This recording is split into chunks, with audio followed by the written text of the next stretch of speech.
Hello, thank you for joining us today. My name is Zoe Ater, and on behalf of MEGIN, I'd like to welcome you all to this masterclass. We're delighted to be joined by Jukka Nenonen, who is MEGIN's Method Development Manager. Throughout the session, please feel free to submit your questions using the Q&A button on your screen. We'll take questions at the end of the presentation. If you'd like to revisit any part of the session, the webinar will be available on demand on the MEGIN website tomorrow. Now, without further ado, it's my pleasure to hand over to Jukka Nenonen, who will officially kick off today's webinar. Thank you. So good morning, afternoon, evening to everybody. So I'm glad that there's so much interest in this topic. I have been in this position in the company since 2003 and focusing on various aspects of method development. And one of the main areas has been interference and artifact suppression, and especially with method called signal-space separation, which we have packaged into software called MaxFilter. And I have collected in this relatively short lecture some main topics that pop up once in a while by customer questions. And all of these questions are important to understand how to set and modify the parameters of MaxFilter software. So I will start with bad channel detection and then the significance or role of the bad channels. And then I will continue with head position, because it's first of all important to have an optimal head position in the recording. But sometimes our software, unfortunately, may detect it wrong. Head is upside down, so you need to be able to judge the head position also afterwards, and for deciding that what's the best strategy for moment compensation and interference suppression. There are also different ways to set the SSS origin. I will discuss those options a little bit, but some of them are really important for optimizing head position transformation, if you really need to transform data between head position and do moment compensation. And in the end, if I have time, I will discuss a little bit that how to modify the parameters if they are dental or strong stimulator artifacts.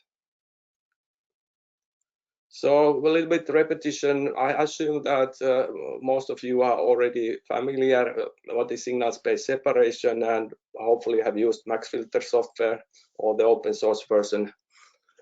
So signal-space separation is a powerful method for separating magnetic signals on the basis of volumes where they are originated from. So we have two harmonic function expansions, one representing the spherical green volume here inside the helmet, and another space, the red circle that's enclosing everything that is outside of the sensor array. And the method was developed and published by my former colleague Samu Tau and Matti Kajola, and you can find all details in the publications. And when we have done this expansion, we just throw out the outside expansion, and then we can talk about software shielding, because the brain signals originating in the green volume are now reconstructed from this expansion, which represents inner space inside the helmet. But if there are any artifact sources close to sensor array, we can clearly see that they cause a leakage in our software shield. And SSS is a spatial expansion, but when we repeat it for several time points successively, we can have a look at the waveforms. And when you see that actually the waveforms of inside and outside expansions, when they become correlated, then you know that there's something or some nearby interference or unwanted artifacts. And we can use standard subspace techniques then to identify that which of the waveforms, the degree of correlation of the waveforms define that anything that's correlated in the waveforms must be from artifacts, and we can simply project out those disturbing waveforms. And the so-called correlation limit actually defines that how many waveforms we throw out. And in this case, there's an epilepsy patient with very strong artifacts from magnetized teeth, and doing this tSSS and projecting out the disturbing waveforms, we can now see more clear signals, and also the epileptic spikes that was buried under the artifact is now visible. So these are the current default parameters of MaxFilter software. I will not go to details here, but I will describe in the following slides that when it's necessary to modify them and what would be the best way. Well, starting with bad channels. So with superconducting squid devices with hundreds of channels, there are unfortunately sometimes channels which actually show unwanted artifacts, so-called mesotopes, or spikes, or sudden jumps, or excessive noise. And because SSS is a spatial filter, then it can actually spread out these unwanted artifacts to neighboring channels as well. And that's of course not wanted in the data analysis. It can really complicate or mess up your analysis. And well, MaxFilter software has a so-called automated bad channel detection function, but unfortunately it's not always able to pick up all of these artifacts, and then you may need to do time-consuming troubleshooting that when you see something abnormal in MaxFilter data. But if you actually keep track on the data, well, I mean regular bookkeeping of your MEG system and mark down the channels with show artifacts, you can always mark such channels as manually as bad ones in MaxFilter processing. So, well, visual inspection, and then if you have actually kind of a lab book that shows that which channels are constantly bad, then users know that to avoid or mark these channels always bad in processing. But well, I have actually shown a case example here that how you can visualize an artifact without display filtering. But then again, this is maybe another time-consuming part, that if you're hunting down the source of artifacts, you may need to compare MaxFilter data against the original recording to find out that which channel or channels are the culprits. So here's a case example. Many years ago, Michael Funke approached us and sent this case that is an epilepsy patient with tSSS shows this nice and symmetric spike in frontal region, but there was nothing in EEG. And then the spike topography actually shows that it is a nice dipolar pattern and even localizes in the brain. So this is a clinician's nightmare then to judge that whether this is a real or artifact. So when we started to have a closer look, then the first step was to remove all spatial temporal filtering, high pass and low pass, and then you can really clearly see that this is not really a physiological bug, but this must be an artifact. And after that, then starts the hunting down that which of the channels was the culprit. So in this case, there was a single channel showing this kind of a short mesotope artifact, which was spread by SSS to other channels. And marking that channel as a bad one, then remove this artifact. Well, if the bad channels are handled, then of course the next question is that is my head position good for the analysis? And unfortunately, this is not very user-friendly in our legacy data acquisition software, because it's not shown there graphically, but you have to judge the numbers when the head position fitting is done. So here you can see the HPI results dialog shown by data acquisition software, and then this circled red numbers, head origin, actually indicate that how is the head position in this recording. And then these numbers are numbers are actually described that where's the head origin in the device coordinate frame. And in MEGIN's coordinate system, the head origin is between right and left preauricular points, approximately in the middle. And in this case, that origin was 62.9 millimeters lower than the device center. So as a rule of thumb, then this z-coordinate number should be roughly in the range of -40 to -60 millimeters. That indicates that the head position is supposed to be a good one, and then the head is positioned deep enough in the helmet. But if the Z value is actually sliding lower than -70 millimeters, that might indicate a low head position or very large head size, of course. But then you may need to pay attention that if you need to improve the head position. But then, of course, after the recording, when you start the analysis, often weeks or months later, then it's not possible to correct the head position in the recording anymore. But then you would like to know that how was the head in that recording. And easiest way, if you are using our data analysis software, is to open the source modeling software. You can open an evoked set, or in a raw data file there are HPI call sets, or in evoked formats, just open one of them. Then you can actually add overlay coils, standard head and isotrack, and then you can see actually wireframe mesh of the helmet array and standard head, triangulated standard head. It's roughly scaled to the correct head size, but you can also see the isotracks points if you open an evoked file. But then you can also get this similar number information with the showFIF command. This tag 222 indicates that what was the device head coordinate transformation. It shows actually first rotation 3x3 matrix, and of course this rotation should be something close to unity matrix. If there's something else, then I mean that if these 0.9, 0.8 values are not on the diagonal, it may be that the head is then upside down or sideways, or detected wrong. And then the last line shows actually this last number here is actually the same number that was shown in the data acquisition software, that distance from the head coordinate or origin to the helmet center point.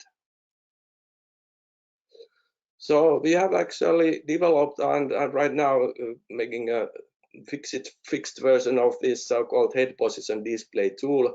It's not generally available, but you can always contact, for example, support@megin.com and request for the availability. So this is kind of a handy way to see a three-dimensional visualization of the head position. And in this slide, I have actually collected 6 different head positions from clinical studies. Actually, there are 2 number lines under each figure. The first line is actually showing that then this showFIF information, then the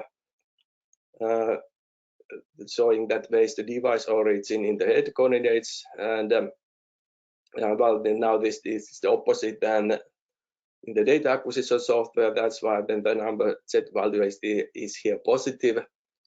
But then the second line shows that spherical fit, so the origin when we are fitting to isotrack points, parietal, temporal, occipital regions, and ignoring the points on the face. And when these 2 lines are relatively close to each other, that's an indication that head position is good. But in this case, you have these 2 cases that there's a fairly big discrepancy between these 2 numbers. So, for example, in this case, well, the head position is low, but also the head size is bigger than in the others. But in the last case, you can see here that the head position is really, really low. And this may indicate some troubles in data processing.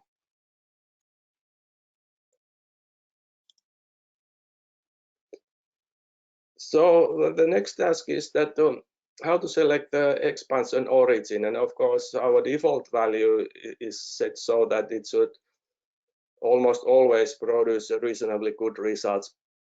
But here are 4 different ways to define the origin. All of them are legitimate, and but selected in slightly different principles. well, the default origin used to be 0040 until now. Well, we actually changed it a little bit higher in the latest release.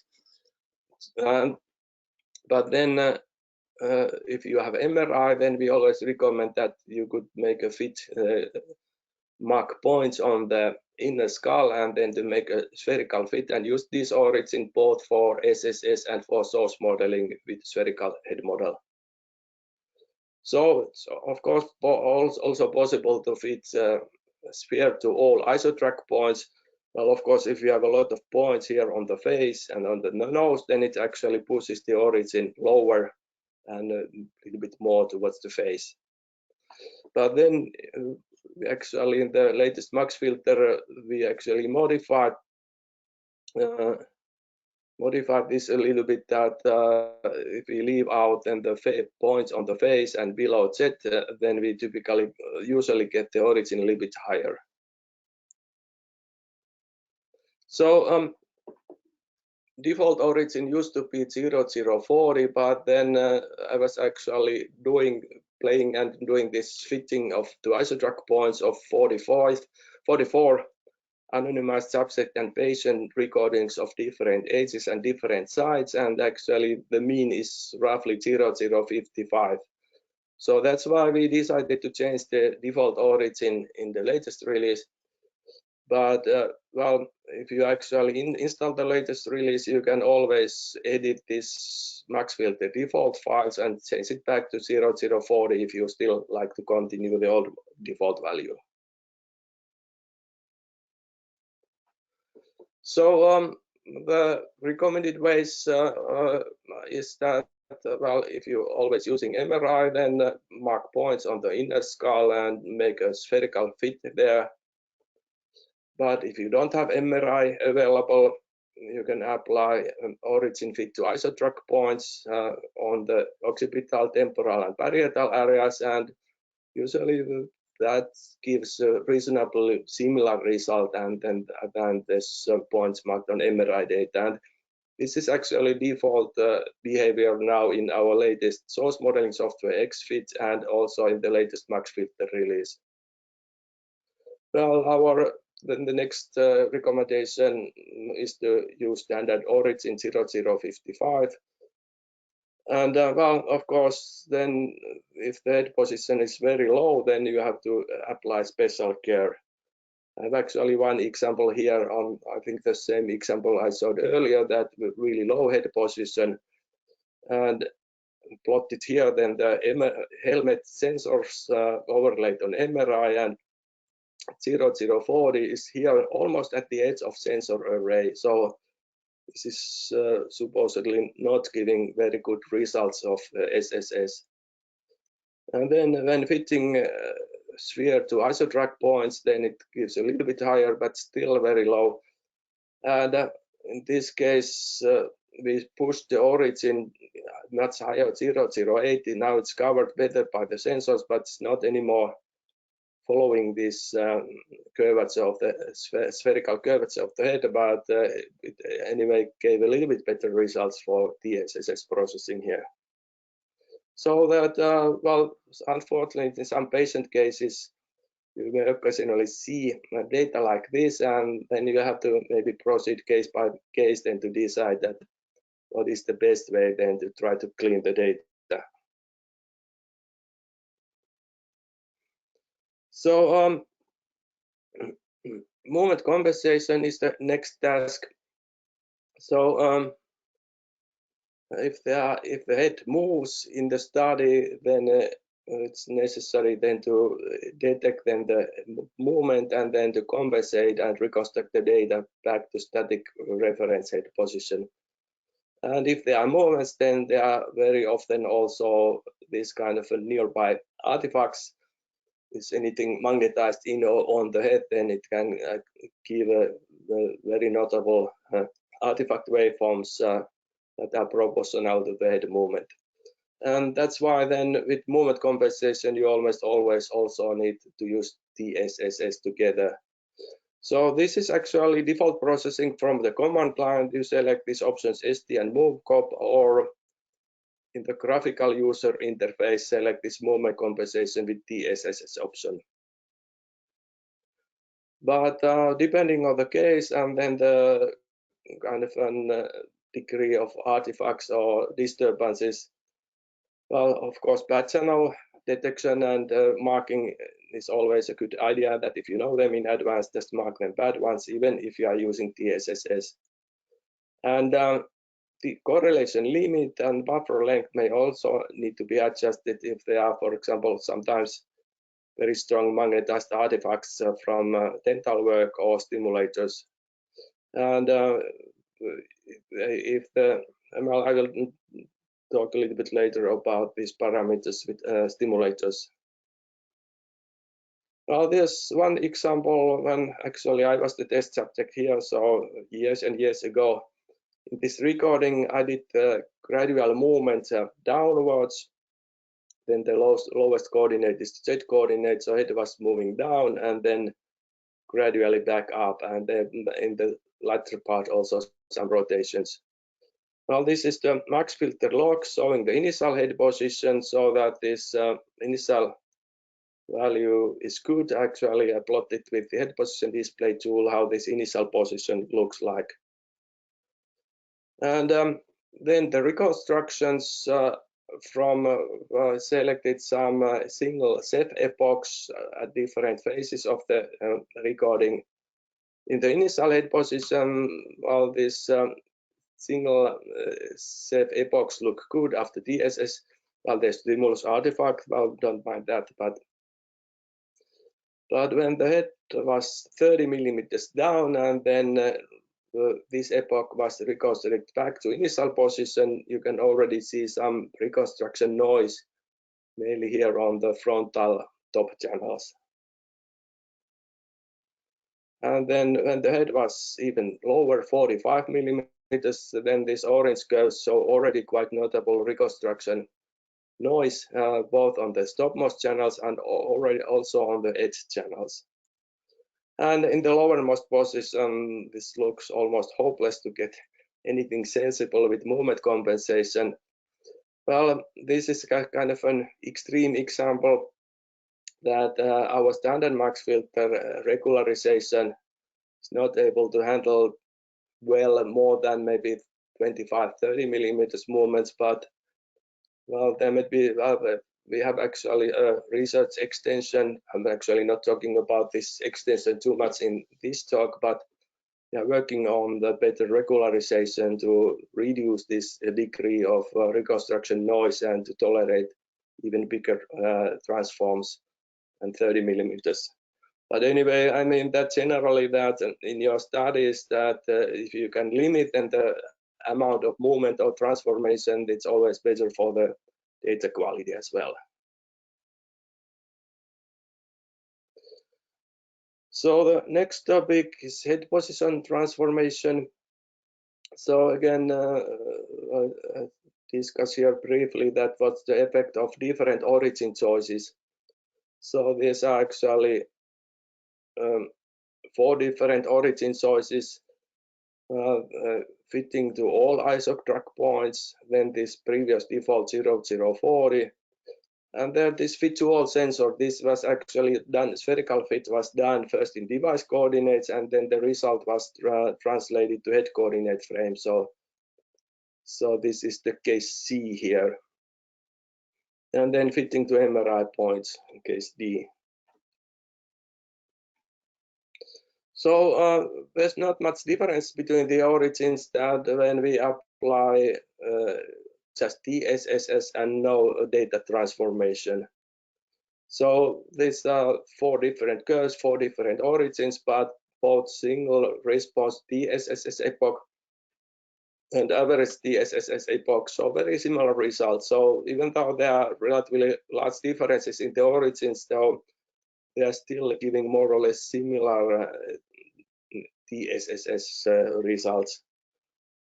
But well, the biggest change is that when we now make a transformation, so if we apply this trans default options provided by MaxFilter, well, that was actually implemented already more than 20 years ago, but afterwards just perhaps not the wisest choice.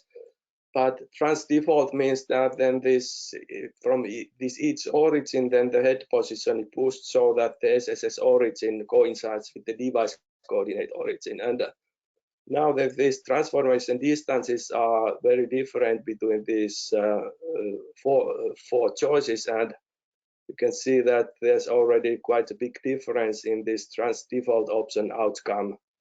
So that both with reconstruction noise and also within the waveform morphology and amplitudes. So this also implicates that if you apply this trans default option, you should be very careful with it. But maybe then a better strategy then to apply some other head positions, like maybe another measured head position or a mean position. Well, first of all, that if you know that in your study you apply only source space analysis, then typically you don't need to do any SSS data transformation. Well, if movement compensation is done, then you can select either the initial or mean position in that recording, but no need to transform it to position of other files. But if you are doing really sensor level comparisons of MEG data, then either from repeated recordings from one subject or from similar recordings of multiple subjects, then you need to select that was the best strategy for head position transformations.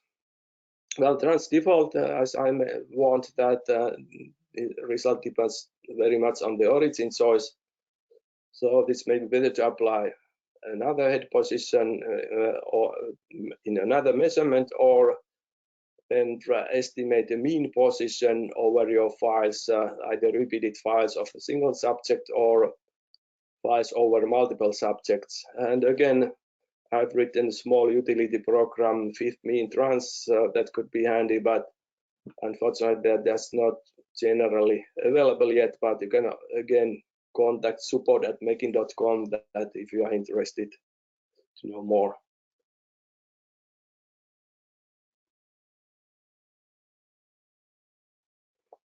I'm a little bit faster than I thought, but anyway.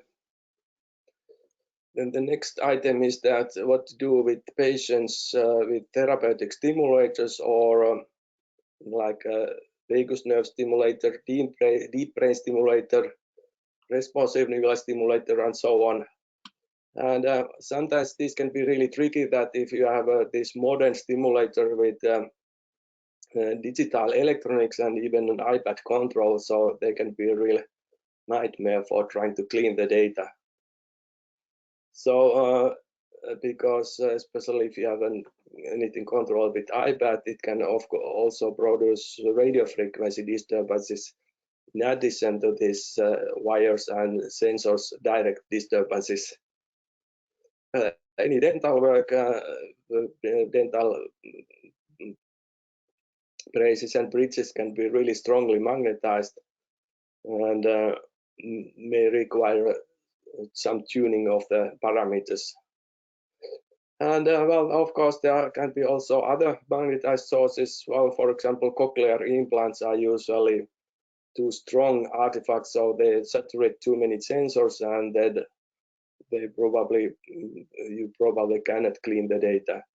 So I think there is a great study of John Moser and Michael Funke publication. I don't have a link here, but they actually listed the table of different sources of stimulators and artifacts, and I think the only types of devices that really torpedo your measurement and saturate too many sensors are cochlear implants and some special shunts that have a rotating magnet in them.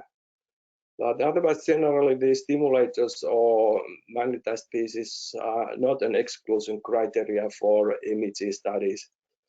And about they cannot break your sensors or system, but in the worst case, they can saturate too many channels, and then after that, you don't have basically any means to clean the data anymore. Well, there's one example of RNA stimulator also with continuous HPI. But in this case, then the stimulus entry point in the skull was roughly on this region, and there are quite many saturations, mainly magnetometers, but also a couple of gradiometers in this region. And if well, we can talk about a hole in the software shield, that if there are too many neighboring channels that are left out from SSS, then it actually is trying then to well, then it's really easily results in the reconstruction noise, like here, because of missing information here. You can still see what happens in the other channels, but anyway, this kind of an stimulations limit and the usefulness of the analysis. So so that if you have actually want to study that whether your stimulator can be tolerated or not, then you should make a small pilot recording first and try to play with the stimulator parameters. And if you can actually adjust the parameters or stimulus levels so that it does not saturate the channels, then you have better chances to also to clean the artifacts and interference.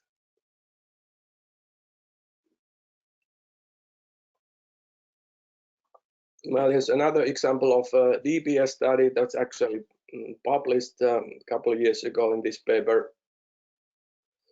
In this case, the DBS stimulator was also giving very sharp, well, the stimulator frequency was giving very sharp peaks in the spectra, so that the primary peak here is 156 Hertz, but also then the harmonics, especially 312 Hertz, lands in the middle of the HPI course. And with our standard settings, then it can really actually contaminate our head position estimate, and then either the HPI in the data acquisition or afterwards head position estimation in MaxFilter may not succeed if there are these unaccounted harmonic signals in the middle of HPI frequencies. So in this case, we had to adjust the HPI frequencies, and well, you can always go to higher sampling rates and then to make higher HPI call frequencies to try to avoid this overlapping of the disturbance and harmonic frequencies. Well, this is not a standard way, but then if you want to go this way, again, please contact support@megin.com and we can send you more details. But then, of course, if HPI head position estimation succeeds, then you may need to know that how to set my correlation limit and buffer length in tSSS. Actually, this is the same DBS stimulator case with 10-second tSSS buffers, and user instructions of MaxFilter describe that how you can actually save one piece or one buffer waveforms in an evoked format file. So in this case, we use the monitor the first buffer 10 seconds of the data and store then the waveforms in these files, file tSSS waves.fif, and it actually gives an ASCII file which shows the corresponding correlations. And then the waveforms are arranged so on the column wise, so that the first column shows then the first 7 waveforms with the strongest correlations. And well, if we in this case the artifact was so strong that even with the default correlation 14 waveforms, disturbing waveforms were detected. But then then again, by going down in the correlation, you can then monitor that what kind of waveforms do you see, and then for example with 0.8 then we have 0.7 we have these 21 waveforms, but then there are already the last ones here are more or less noise. But again, then the question that does it affect the brain signals, then our users guide is also answering that partly, because we have set the correlation limit default in a very conservative value, because there are some extreme cases that this tSSS can really mix very strong brain signals to artifacts. But that happens only if there is a very strong and superficial source. Well, in some rare epilepsies, there may be some like 1000 nanoamp meter strong strength sources very close to skull, and it's also the sources have to be firing quite periodically, I mean repeatedly, then to but in normal cases, in most cases, this is not the case, and it's relatively safe to apply lower correlation limit. But again, you can judge case by case that, for example, in these ways, or simply by trying that, what happens with limit 0.9, 0.8, and so on. Well, of course, our phantom study is another case where it's very easy to show that this dipole waveforms are affected if you apply 1000 nanoamp meter dipoles and record raw data, and then apply tSSS to the most superficial dipoles. In this kind of an demonstration what happens with very strong and superficial sources and tSSS. So there are actually some suggestions depending on your case. Then you may need to try case by case that was the best buffer length, and how low should I go with correlation limit. And if head position estimation is affected, you may need to also to apply this estimation window. Typically, MaxFilter applies 200 millisecond windows, which is sliding in the step of 10 milliseconds when estimating the amplitudes. But if they are disturbed, then you may need to go to longer windows and then longer sliding steps. And even then, that if the HPI call fittings are not quite fitting to 5 millimeter accuracy or correlation, then you can try to make these parameters looser than to be able to detect some head position anyway. Maybe then the and then of course one very often it may happen that this HPI fit program simply detects the wrong coil order, that if there are disturbances or inaccurate digitizations or coil movements after digitization, then we recommend that you always apply the digitization of the coils in this color code order: blue, white, red, black, yellow, because then we know that our, well, this is the hardware coil order, then we know that our digitized order was 1, 2, 3, 4, 5. And this is a good way then to also do corrections offline afterwards. Even if the recorded head position was wrong, then you can try to correct it afterwards. And well, this sampling frequency is adjustable, but HPI coil excitation frequencies are not directly adjustable, but it's possible to make a project-wise adjustment in D.Sc. But well, if you really need to know more details, then please contact our support. So actually, this is kind of a summary already, that kind of a cookbook. That first question is to decide that if you need to apply MaxFilter at all. Well, if you have used MEGIN system and internal active shielding, then it's actually mandatory to apply SSS or tSSS. Otherwise, it's may not necessary that if you have good quality data and no nearby interferences or no head movements. But then the next step is that how to select between SSS and tSSS. If there's only external interference and not much movement and no dental work or any magnetized, then it's possible to use SSS. Well, of course, it's always possible to apply tSSS in all cases. because it can automatically detect if there are any disturbance waveforms. Sometimes it detects 0 waveforms, so it's basically just basically that's just doing then standard SSS, that if there's nothing to project out. But if there are close by artifacts, dental work, or any magnetized pieces, then it's best to apply tSSS.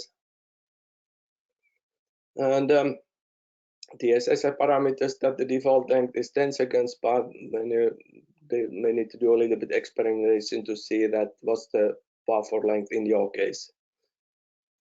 And the correlation limit, again, that if this the default value does not suppress all artifacts, then you may need to experiment with lower limits. And head position task that if continuous HPI was on, then it's possible to apply movement compensation, otherwise not. Well, unfortunately, the data file doesn't directly tell that if the continuous HPI was applied, so you may need to browse the whole data through before. And in the end, MaxFilter may complain that HPI was not on. And so actually the next question is that how do you know that if the initial position represents the overall head position? Well, so if you apply graphical user interface in MaxFilter, it actually shows you the head position parameters, and if the head position changes very much from the initial position, you may need to compute then the mean head position and then do the transformation to this average head position instead of initial position. And in that if do you really need sensor level comparison of different data sets, then select the strategy to head position transformation to align the data sets. But if that's not really needed, then if you operate only in source space, then it's maybe better not to apply this head position transformation beyond movement compensation. And well, maybe then whenever you have questions or requests, then you can always send an email to the support@megin.com or also send the requests via the MEGIN community web pages. So I was initially planning to talk a little bit about also on this MaxFilter versus MNE Python Maxwell filtering, but I didn't have time to prepare for that. But if there are questions, maybe you can actually discuss it a bit more in the question section. Thank you very much, Jukka, for your informative presentation. We've got time for some questions now. Please feel free to submit these as we go along. Our first question is quite a long one. On SSS data transformation, in the case of source imaging, if one has several recordings of the same subject, example from different sessions, and data is not transformed, do several forward models need to be computed? If yes, is it better to compute several forward models or to use SSS to transform recordings in the same space? Yeah, I don't have too much experience on those cases, but basically that I mean that if you are not doing transformations, as I showed, then these different origin choices don't matter too much, so that I would anyway assume that you could still apply just one head model in the source imaging space. Basically, SSS is first independently of the head position, so it's transforming then the data into device independent multiple amplitudes, and from those then you can actually I think we need to think a little bit of that, so that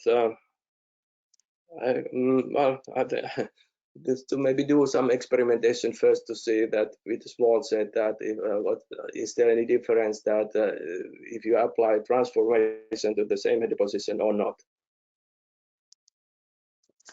In principle, you would not need data transformation, but I'm not really quite sure. Okay. Well, if you try to see what's the outcome. So. Our next question, someone says, yes, please could you summarize the differences between M&E max filtering and MEGIN max filter? Yeah, I don't actually have too much personal experience of M&E Python, but when Erik Larsson was writing the code, I was sharing our documentation, and basically most of the M&E Python algorithms should be compatible with MaxFilter. Well, we know that there are some differences, for example, with interference suppression in movement compensation, but well, right now my colleague Amit is actually running a study to compare these two software versions, and then maybe we will be able to share a report a little bit later. But again, this is maybe something that in the future we could discuss with the open source developers, and where we have not really agreed anything concrete yet, but this would be one topic of collaboration between MEGIN and open source community. Anyway, I will try to make some initiative after this session. But in principle, that it's actually, I think the results should be more or less comparable, so that if you do all other processing in M&E Python, then may not really necessary to apply our MaxFilter at all. Okay. We've got a further question. Somebody says, thank you for the clear talk. I wasn't sure what you were recommending for bad channels. Can we trust MaxFilter's auto detection of them for subsequent SSS correction, or should we always check visually ourselves, which is tricky for very large data sets? Yeah, so it's unfortunately this auto bad detection is not too accurate. I mean, super accurate, but in large data sets, you could maybe first try to browse the initial part of the data, but then most of all, if you have a good lab notes or lab book of the history of the device, then you should know from that if there are some troublemakers that are constantly bad. So not necessary to browse through all of your data, but maybe just have a quick look on the beginning of the data to see that if you spot anything. And of course, I mean that empty room data, so if you are recording that, then it's maybe sufficient to have a look at the empty room data first to see that are there channels with artifacts. But of course, if it's always more tedious afterwards, that if you notice in your data analysis that something strange, there are some remaining artifacts, so it can be then a little bit more time consuming to do the troubleshooting. Our next question, is there any filtering that should be applied before tSSS? No, if you select the MaxFilter as a low-pass filtering option, so that if you select that one, so it actually the sequence of function is that it will always estimate the head position. If continuous HPI was on, it will first estimate the head position signals and subtract away them, then apply the low-pass filtering if that option is selected, and downsampling is also selected, and only thereafter it will start the estimation of tSSS waveforms and SSS operations.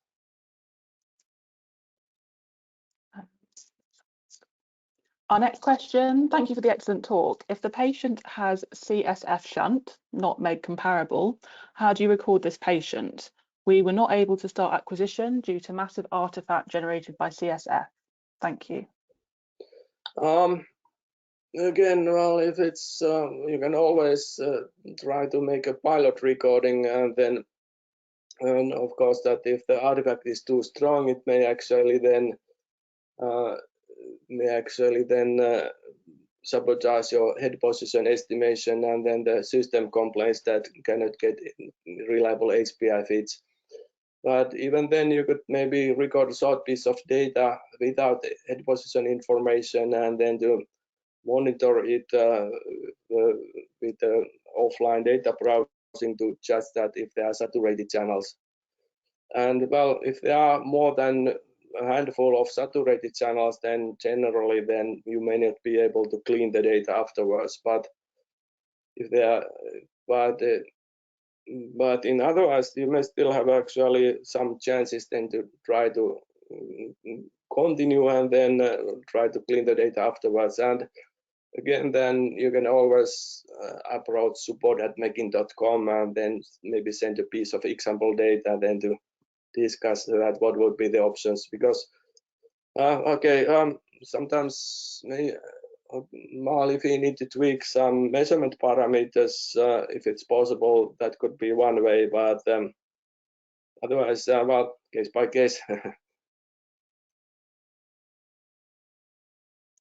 Our next question, fine cal and crosstalk files are needed for the SSS. What effect do these have on the SSS operation? So normally then the external interference can be 2 or 3 decades stronger than the brain signal, and then that's why it's essential to model the interference much more accurately than the brain signal. And that's why then the fine calibration and crosstalk models have to be applied, because without them SSS interference suppression is something in the order of factor of 30. But with the proper fine calibration, then the external interference is suppressed by a factor of 100 or more. And in fact, it's actually crosstalk correction is even more important than fine calibration. That if you don't have fine calibration, you should at least apply crosstalk correction with SSS. But well, if your site is very quiet, then typically then the role of fine calibration is much smaller, and you may still get reasonable results even without fine calibration or crosstalk correction. But again, depends very much on the site and external interference level. I've got a couple more.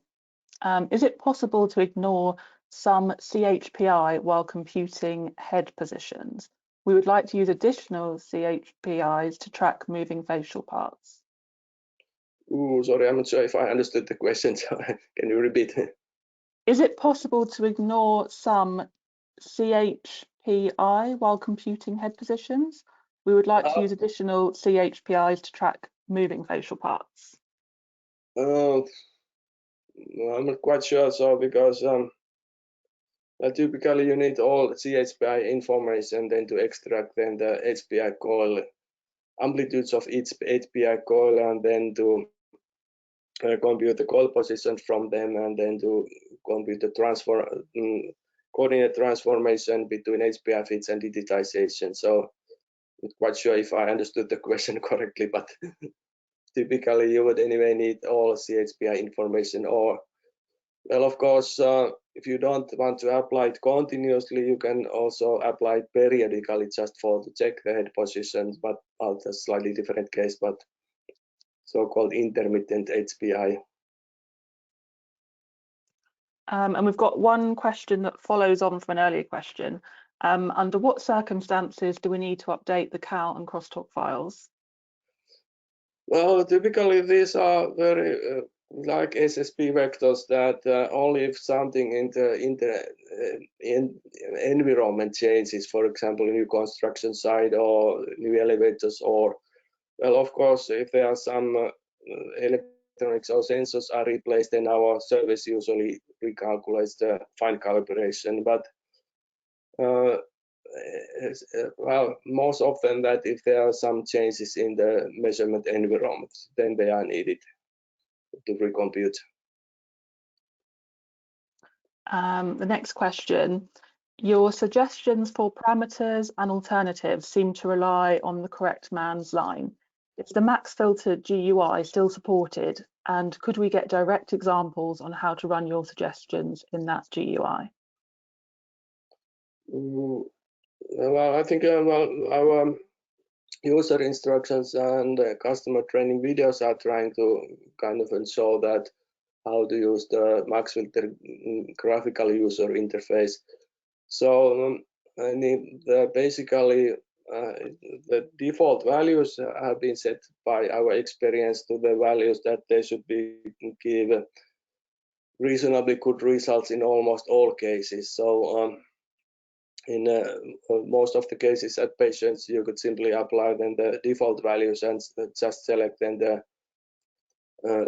D.Sc job that whether you apply tSSS or moment compensation. But then I believe we've got one last question.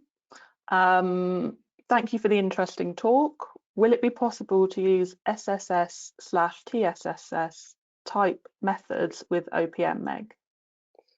I think there are already several publications on this topic, so I think it's kind of an area that's being explored now. So generally, SSS works most efficiently when you have a large enough number of channels. In our case, we have 306.